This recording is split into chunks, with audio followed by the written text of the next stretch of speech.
Hello everyone, welcome back. We are back to business with your awaited talk show, Play Real Life Talks by NIBM Gavel. I'm your co-host Kithnuka, and today I am accompanied by a new voice. Hello, dear audience. I'm Sachini. Hey, Kithnuka. I was going to ask you. I heard you speaking in a totally different language before. What was that? I'm sure our audience would like to hear it. That actually I found this special mantra on the internet. It said that if I keep repeating these mantras while engaged in a task, also it will make you more energized so that I will be successful in anything I do. Well. Have you seen any results yet? Sadly, no. But it's good to keep trying. Don't worry. Today's episode will be just the right answer for you, Kithnuka. Because today we have with us a phenomenal personality who can give you the real mantras for success, which are tried and true. He has reached the pinnacle of his career by becoming a CEO of a well reputed medical company. That's wonderful.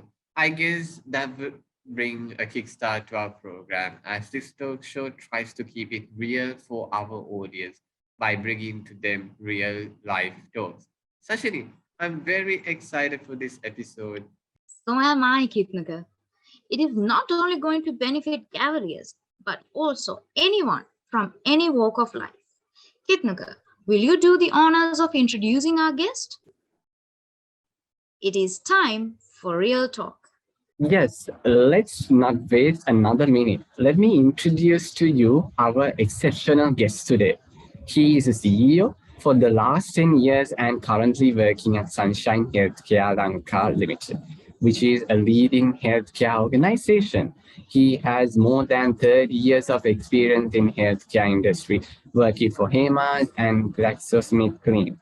He is currently a doctoral candidate possessing an MBA, carrying chartered marketer and practicing marketer titles.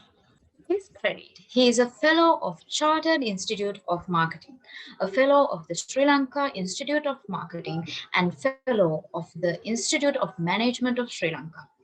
During his leisure time, he focuses on teaching MBA students, developing people, and creating business models. We warmly welcome Sir Toastmaster Thiru Sayandhan to our podcast. Welcome, sir. Thank you and pleasure being with you all.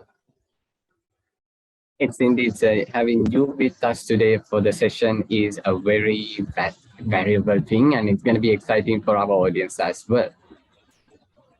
It is indeed a privilege to have a high achiever like you, sir, because today in our show, the audience will get to know about our guest, Sir Toastmaster Sayandhan's new book, Seven Mantras for Success. Kitnaka, then shall we escape this struggle to be successful by hearing out from Sir Toastmaster Sayandhan? I think anyone would say yes to that question, Sachini, because at least at one time of our life, we all have struggled. Sachin, this actually brings me to the first question that I want to ask from Toastmaster Sand. Sir, what actually is success according to your definition? Okay, if I answer the question, what exactly is success for a person is what a person want to achieve in life. Different people may have different intentions. For example, one would want to become an entrepreneur, another person want to become a chairman or a managing director, another person want to become an artist, another person want to become a musician. So there may be multiple objectives and there is no fixed definition, this is what a person should be. So when one decide this is what I want to achieve in his or her life, I always say there are three questions that one need to ask. Where am I now? Where do I want to go? And then you answer the question, how do I get there? So moment you know, where am I now? Where do you want to go? And once you know how to get there, once you arrive at the end journey, where you want to get, you have achieved success in your life. So it could be anything. So one could have a dream of becoming a yogi. So currently I'm not a yogi. So once you achieve and once you have achieved that, yes, that's successful. This is my simple version of definition for the question that you ask. Thank you, sir. Wow, that is truly an definition. I think this is getting our listeners rethink their definitions of success, isn't it, Sachini? Yes, Kithnuka, yes. The beginning of the talk show itself is an eye opener, I guess. So, when I was looking into the details about your book, Seven Mantras for Success, it got me curious as to how you figured out these mantras and what actually inspired you to compile them into a book. To answer that question, actually, I started my working career pretty early because my father, I think that's where the leadership thoughts got embedded in me. He always said, after 20 years, when I passed 20 years, either you should be studying for the higher degree or you should be working. And then in 1989, where I did my A-level, or in 1990s, I got through my A levels, but not adequate enough to enter the state university to become. Then it was either you become a doctor or an engineer. So though I got through the A levels in the national stream, it was not good, adequate enough to enter the university. So I started working. So at the age of 19 years, I started working. And thankfully for me, I had a dream, I had a vision what I want to achieve by 40 years. So ever since that day, I started working on that. And thankfully for me, I became a CEO at the age of 40 years. Then often when people call me to address like what you're doing now, I used to share stories. How I, from a medical representative, how I became a CEO. Then I found there was a pattern. The stories that came had similar stories. And then I slowly started putting those stories into titles, which eventually became the seven mantras, which are the factors which actually helped me. Then again, coming from my father, I noted my father wanted to write his book, which he never wrote. And sadly, 2 years ago, he passed away at the age of 82. Keeping that in mind, I thought, hey, I'm not going to let this thought run away from my life. So when I celebrated my 50th birthday last December, I thought I am going to launch this book. So it was last year, March, I got the thought I'm going to write. And believe me, December 14th too, I was doing my draft and corrections. But on the 25th of December, books were ready. I launched it on my 50th birthday and the book is ready. So it's all about the story of what are the factors which help me. So initially I thought I'm going to write my autobiography. But later I thought if I write about my life story, how it could help someone else. I mean, even a book, I thought let it help someone. So I slightly tweaked my personal story in anybody reading the book, how that can help someone else's life. So hence I shifted the focus more on my career journey, how it helped me, and the mantras it helped. And for me, those seven mantras can help anyone in any life who want to achieve the success in their life. So that's how it all started and how it became a reality. I'm very glad we brought that question up, Sachini. I mean, such, I would say, a very, very thoughtful thing that's led up. And having a milestone, such a life milestone celebrated with the uniqueness is a wonderful thing that if we can also try, that will be very wonderful, sir. With that, I would like to ask, as it is going to be very truly inspiring, so could you explain to us each of these mantras and how they will help an individual to be successful in what they do? Sure. So just to first to begin with, this is the book I wrote, and this is the book which is reality, and it's available as well. So here I have put into different chapters my mantras. So begin with number one mantra is having a vision. So here what I've explained is countries have vision, organizations have vision, Toastmaster clubs have vision. Why not an individual have a vision? So often when youngsters come for interviews in their early 20s or after their degree, I ask them, what would you like to become? So sometimes they struggle. Sometimes I rephrase the question. When you retire, what would you like to retire as? Still, most of them don't have an answer. So I say, figure it out, have that vision now itself, and each day you wake up for that vision. So my number one mantra is for all the youngsters, all the people who are in the Gavel Club, have a vision, have a purpose, have a dream. Hey, this is what I'm going to be. Here and there you can change it, but have a purpose. One. Two, once you have a vision or a dream, be passionate about it. Sometimes I see people live someone else's passion. Your parents are doctors, you're forced to become a doctor. Your parents are musician, the son is forced to become a musician. Your elder brother and sister are engineers, you're forced to become an engineer. Why not? Hey, each person is an individual, each person is unique, and each person may love what they do. So you do what you like. And only when you like things, what you do, you enjoy and you are stress-free. Because you're not doing it for a purpose or someone else's. You're doing willingly and likingly, and you are enjoying life. And there's no cost to enjoyment. So each day you wake up for that. So I always say be passionate about what you're doing. So that's my number 2 mantra. Number 3, when you have such a goal or a vision, there are a lot of things you need to do. Each day you wake up, 20 things to do or 30 things to do. But you and I, we have 24 hours. We don't have time to do everything. So you need to do planning because the clock keeps ticking and you need to control the time. If not, the time will control you. So to control the time, you need to plan, hey, out of these 20 things, these are my priorities. These are the things I'm going to do, plan and prioritize. Because out of the 20, you will end up doing 5, 15 keep pending. So you need to forget them. Hey, to achieve my vision, these are the things I need to do. These are the things which are not necessary. So whatever nice to do, push it aside. Plan it out what you're going to do daily because the clock keeps ticking pretty fast because people will be blowing the birthday candle each year and they all of a sudden found, hey, I have aged now, my life is ready to go and you're not achieved anything. So the days are for sure going to go. You need to control the time. So planning is my number 3 mantra. Number 4, change is inevitable. Good example, COVID came and still people were suffering how to adjust to the virus and still some people couldn't figure out how to do. Today, the 200 rupee dollar has become 300 rupee plus.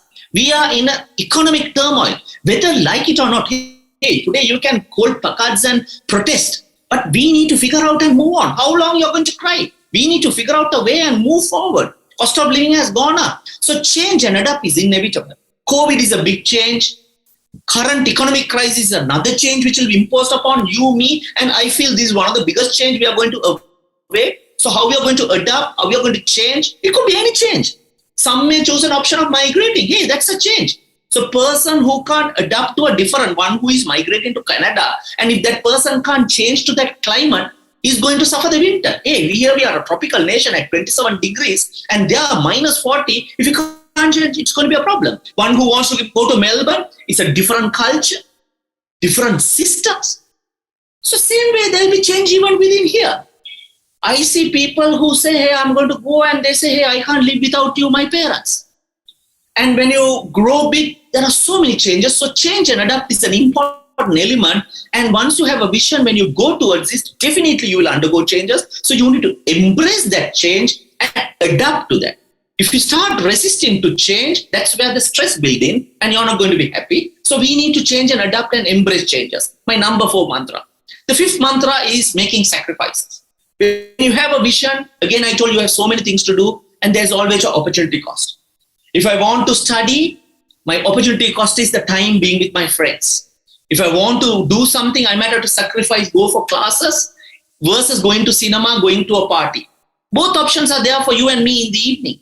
But you got to make a call. You got to sacrifice something to achieve something for a long-term betterment and a long-term happiness. So you got to make those early sacrifices, which are going to be fruitful later on. So now my number 5 mantra is making sacrifice. My number 6 mantra is taking risk. Especially at the time of change, people are afraid to change risk. Hey, if I do that, what will happen? If I start a business, is it going to crash? If there are no dollars, how am I going to start this business? There's no raw material. So take risk. One of the way to take risk is, I always say, take calculated risk. Calculated risk means have clarity in what you're doing. When you have the clarity, that's not a risk anymore. You know what you're going to do, and higher the risk, higher the return. So if you want to be successful and if you want to move on, you got to, like those cricketer, sometimes take the ball out of the boundary line. You got to take and hammer those sixes. And once you know the art of it, you will be scoring sixes confidently. So you got to take those chances and start taking those risks, which is my number 6 mantra. And my final mantra is integrity. Integrity is all about, for me, is what you do when no one is watching. Sometimes in front of our parents, we are good boys and girls. We are trying to be nice, but we are someone else when they go off. In front of our teachers, we do things nice and do what they want. And when they go off, we are a different person. When you come to work in front of our bosses, we are a good person trying to pretend to work. When they go off, we are someone else. Come on. We can cheat our teachers. We can cheat our parents. We can cheat our bosses. But you cannot cheat yourself. So you need to be true to yourself. And please, for God's sake, be true to the vision that you have written and told yourself. So be true to yourself. Be committed to that vision. So integrity is my number 7 mantra. Move along that if you want to achieve success. So these are my 7 mantras, and I have many, many stories I can talk for a day, but in the interest of time, I will limit to this explaining these 7 mantras. Wow, sir. I'm sure that it felt like you were talking directly to each and every one of us in this audience, including ourselves. We are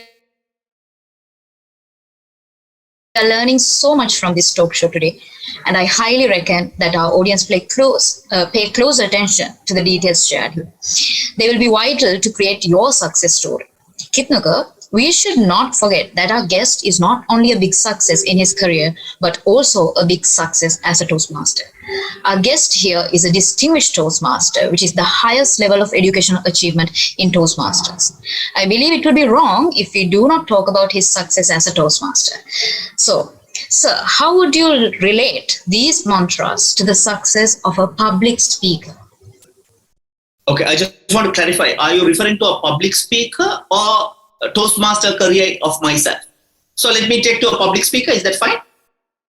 Yes. We can relate. Let's relate. However, it will be very great to hear. Sure. So I'll take a hypothetical and relate to a thing. And if you want, I can relate some of my example as well. Suppose if it's a public speaker, again, talking of the number 1 mantra, vision, he need to have, why am I coming into Toastmasters or what I'm going to do? So for example, his vision may be, hey, I'm going to be the world champion of public speaking.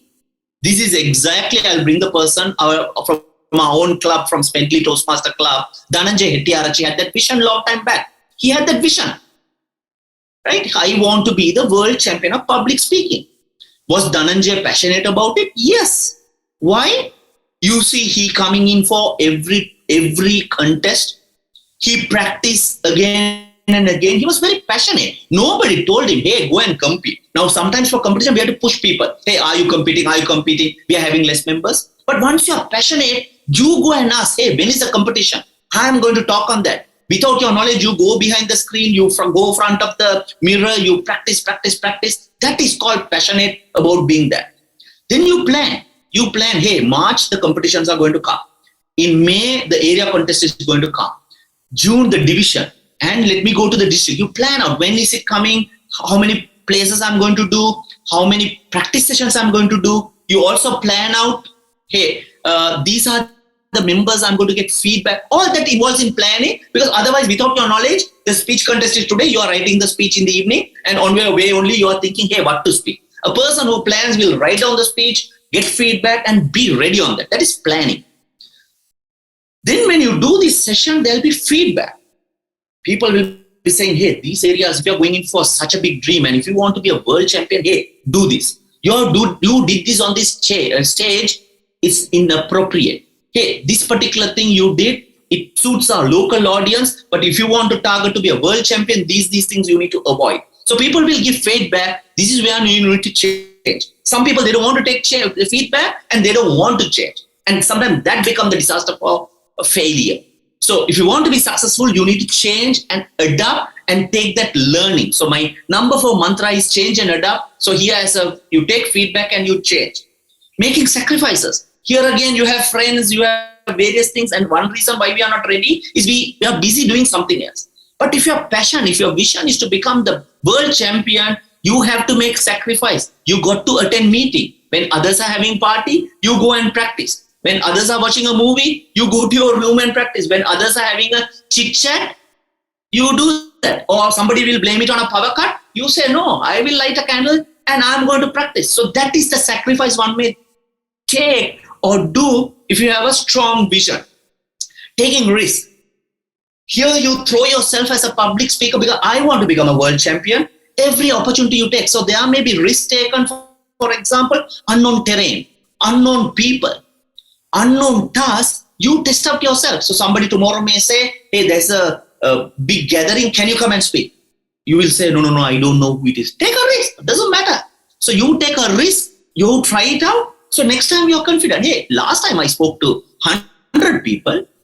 Me talking to 500 people is not an issue. So this is how you taking risk help you out. And finally, integrity. You committed to the vision. Be true to yourself. Sometimes not being prepared is not being integrity. So when no one is watching too, you are going to practice where you are being true to yourself. So I hope I related being a public speaker. If you have a vision, how you want to do. So here I spoke of a world champion. Just to take one more minute, in my case, I didn't have a vision of becoming a world champion in public speaking, but I do take part. One thing I committed myself, I'm going to become a DTM. And I really work towards it. So every time I plan my projects, and I told every year I'm going to achieve, those days it was CC, then I said I'm going to achieve my ALB, I did achieve my ALS, I planned, I timed, and that's something I ended up getting, and I felt I was successful in that. Like that, you give yourself achievable goals, give yourself achievable vision, and then it becomes easy when you plan. So I hope I answered that question from a Toastmaster point of view. That answer clearly actually cleared a lot of doubts. So thank you so much again. I want to ask something that will be linking with the previous question what Sachini asked. So you actually go through with your 7 mantras as well answering that question. But sir, as let's take as a Toastmaster, because our audience there will be Toastmasters, or and especially the Gaveliers are there out listening, or even public speakers. So as you see, what is the most difficult mantra out of these 7 mantras, or would you place all the 7 at the importance level? Is any specific one important, or would you place all the 7 as important for the wonderful answer? Okay, fine. So to answer your question, Kithnuka, different people behave differently. No individual is same as another, and different stages of life you will see people going through different changes. So my answer to that question is, for me, it may be one problem, for another it could be another, but I will go through the 7 mantras, and I would say different people may have difficulties in different. For example, some may not have a vision. So that's the basic problem. For me, that's where it started. So have a vision. For another, you may be having a vision, but he's not passionate. This is something your girlfriend wanted or a boyfriend wanted.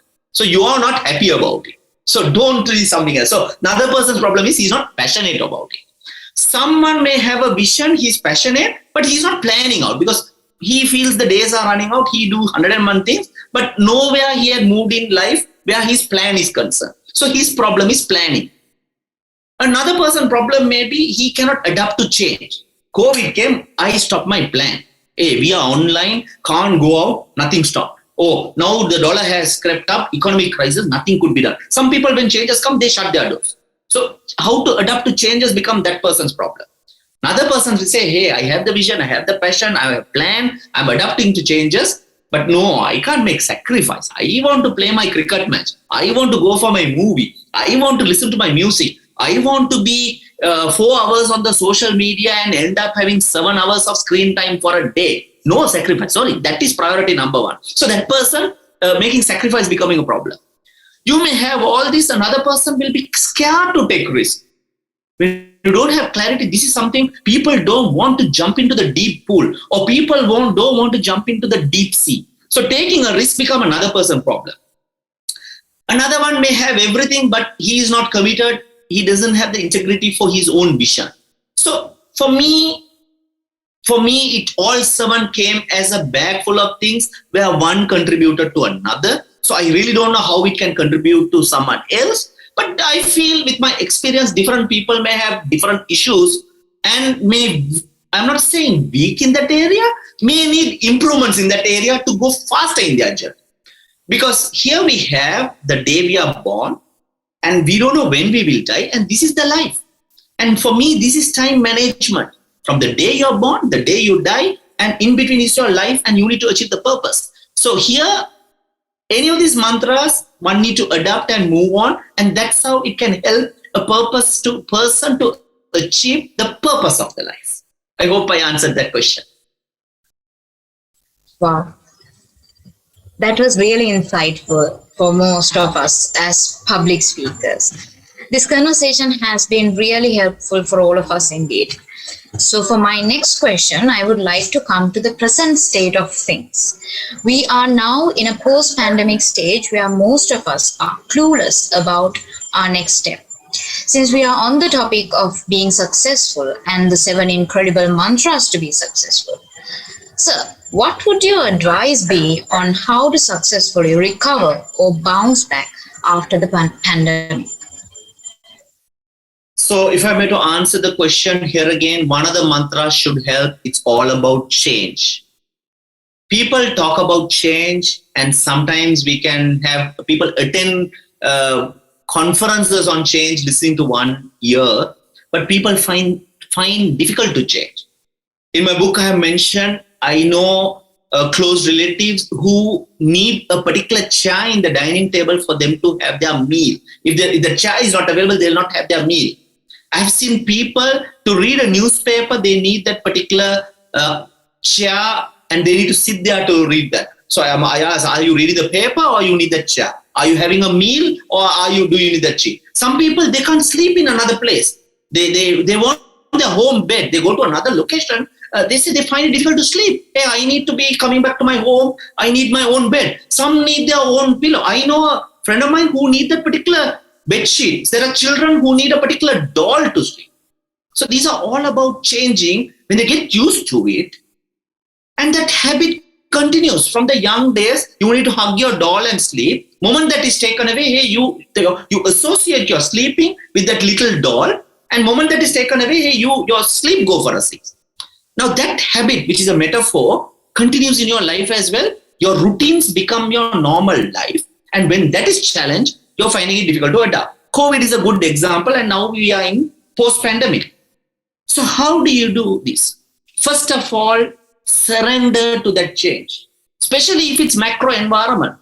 Now here we have a pandemic change caused by a virus, which you and I cannot see with the naked eye. See the change it had imposed. Like that, there'll be 101 changes happening in your life, which you need to embrace. And especially if it's a macro environment change, it's beyond your control.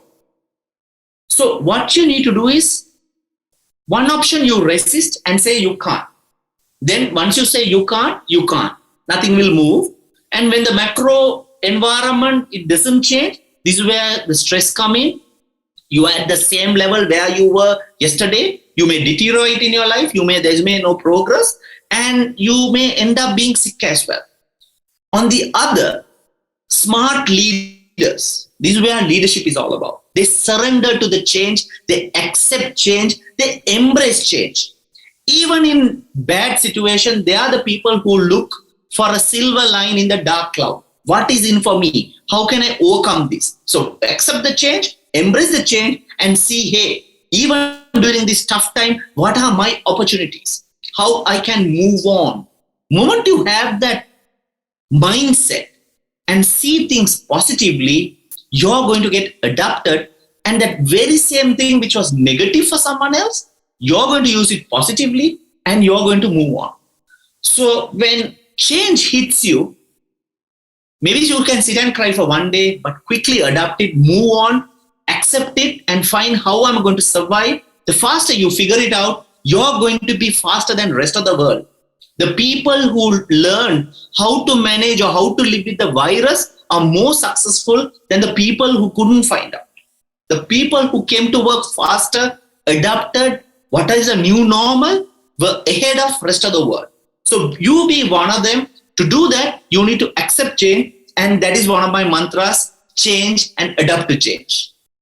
Sir, I would like to ask this question, which is a request from one of our Gaveliers as well, because majority of our audience is Gaveliers, and I know there will be Toastmasters listening to us, as well as other personalities who like to join, but like who have the fear of public speaking to get rid of it. For the most part, our one of our Gaveliers asked that he is quite not good in giving a humorous speech and evaluations as well.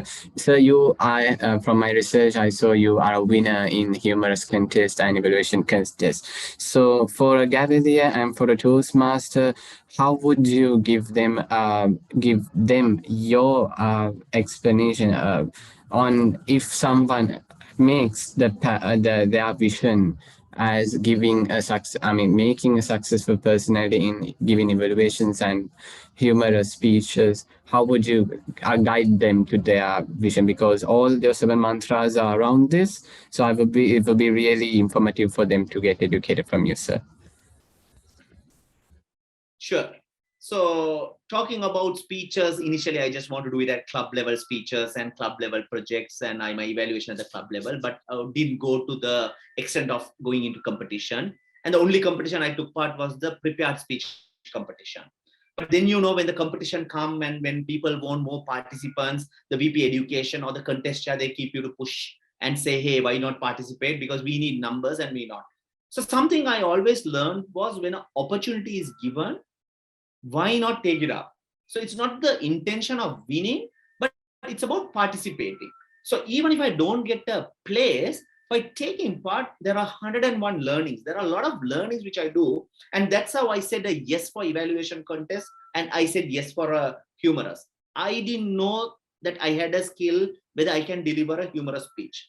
So here I am, the day came and I had to plan out myself what I need to deliver. So I thought I'm going to give my own stories. And here I have a speech on do it your own way. And it's all about how different things happen during my marriage and after marriage when I had the kids at the age of 22 or 23, how things happen. For example, in the marriage story, I started relating my own stories where I mentioned, where I go to the person who was dressing my wife and said, hey, don't have too much of makeup on her because I will not recognize her and I don't want to go on a honeymoon of a person whom I don't know. So that created laughter. And these were true stories. So that actually, without my knowledge, I was surprised to say I won. So you will figure out these things only if you take part. So it's all about when opportunities come to you, accept it and try it out instead of saying no, instead of resisting, take it up. And without your knowledge, your strength may show out. I'm not saying I'm the best humorous speaker because, to be honest, I have taken part at club level, area level, and division level. Beyond that, I have not progressed.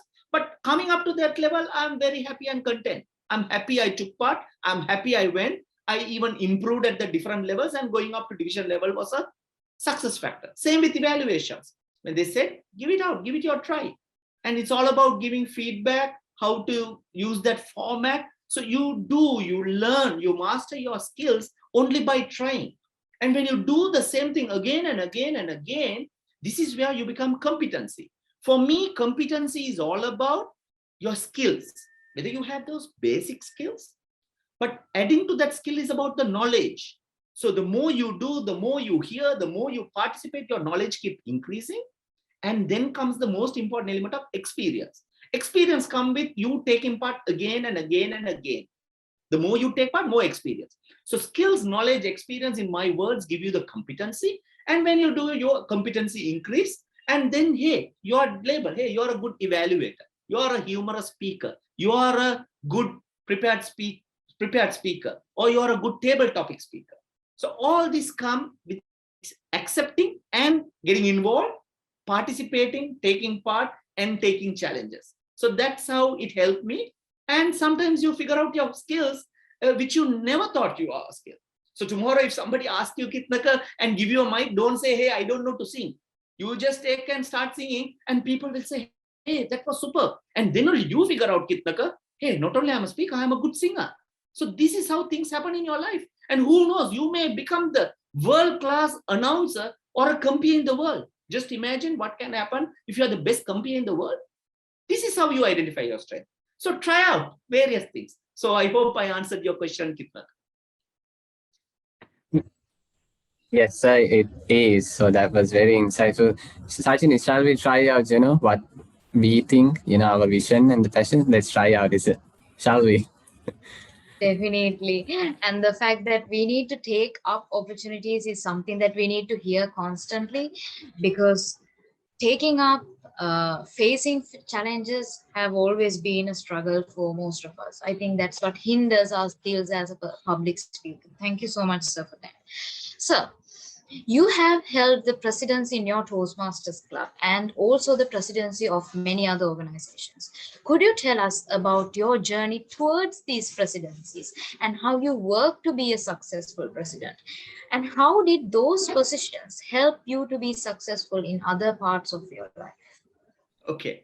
So going back to 2011, where I was the president of Spedley Toastmaster Club, I still remember the previous president walked in and one day said, Sayandhan, the club is pretty confident. We want you to take the leadership position.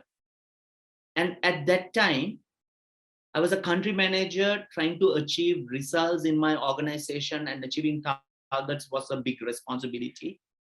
Believe me, my wife was pregnant with the third baby. So that particular year, now the Toastmaster year starts in July, and my wife's date were given in late June. So I'm going to have a newborn baby. Adding to that, that year, my eldest son was doing his O-level exam. So in a normal circumstances, somebody would have said, no, hey, my son is doing O-levels, I need to help him out, I can't. I have my work, I'm a country manager, I have this target, and that's challenging, I can't. My wife is delivering a baby, sorry, after delivery when the child settles down, can I? So the people who have been successful are people who never use the word busy, or are people who never say, I don't have the time. I said, yes. I told my wife, I am going to take this. Meantime, that doesn't mean I'm going to neglect my responsibility as a father, as a husband. I did that and I accepted this. But the journey went on well. During that year, I was very happy. Out of the 24 meetings which happened for a year, I attended all 24 meetings. And for me, it was a successful year, simply because I took it on. Now comes the best part. Now, becoming a president of a club like Smedley helped me to identify some of the leadership skills. If I fast forward myself, or trying to even rewind and connect some of the things, when the vice president position was given for the MBA association, after my MBA, I took that up. I was a vice president of the MBA association of University of Peradeniya. Example. Institute of Management, I was a vice president, again a leadership position and industry recognition. One of the important questions was when we created the Chamber of Medical Devices. When you say a chamber, means multiple organizations forming a chamber together in the industry. And that's a big position where you have to lobby on behalf, not only your company, on behalf of the industry with your stakeholders, be it the ministry, be it the regulator, be it your customers. So on behalf of them, so I was given the opportunity to become the president of the Sri Lanka Chamber of Medical Devices industry. I took it up. So by that, now see that experience of becoming a president, you doing run successfully, give you confidence. You practice that in your workplace, which give industry recognition. You take leadership in your community, in your society, which give personal recognition. And this is how you master your skills of your leadership. So when things are given to you, you have a choice. Either say you're busy, you don't have time, or you can't take it up, or take it on a platter, say, thank you, I'll take it, I'll do my best. Even if you make mistake, I take it as a learning, take it as an area for improvement, and you have gone one step. If you are here, by taking this opportunity, you have come here. By taking it here, it helps you to go here. This is how people keep progressing. So when an opportunity is given, when a leadership role is given, accept it, say thank you, do your best, manage your time. Managing time is all about planning, as I mentioned. You will grow, and it helps you to grow. And all this learning helps you to live a better life for you to become a better leader.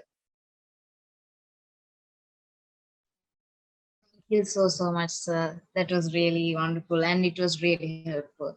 So, this has been a wonderful session, and I cannot begin to express how much this has helped me. And I'm pretty sure our audience is really glad that they were with us today.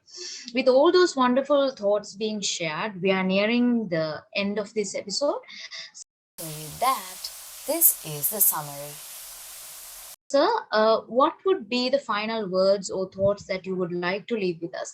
And sir, I would really appreciate if you can also mention where we can access your new book in PDF form and also in the hard copy. That would be really helpful. Yes, sir. Okay, I'll answer the first question or the last question first. So as I mentioned, this is the book. It's available. The printed version is available with Sarasavi Bookshop. All the outlets are available. It's available with Vijitayapa.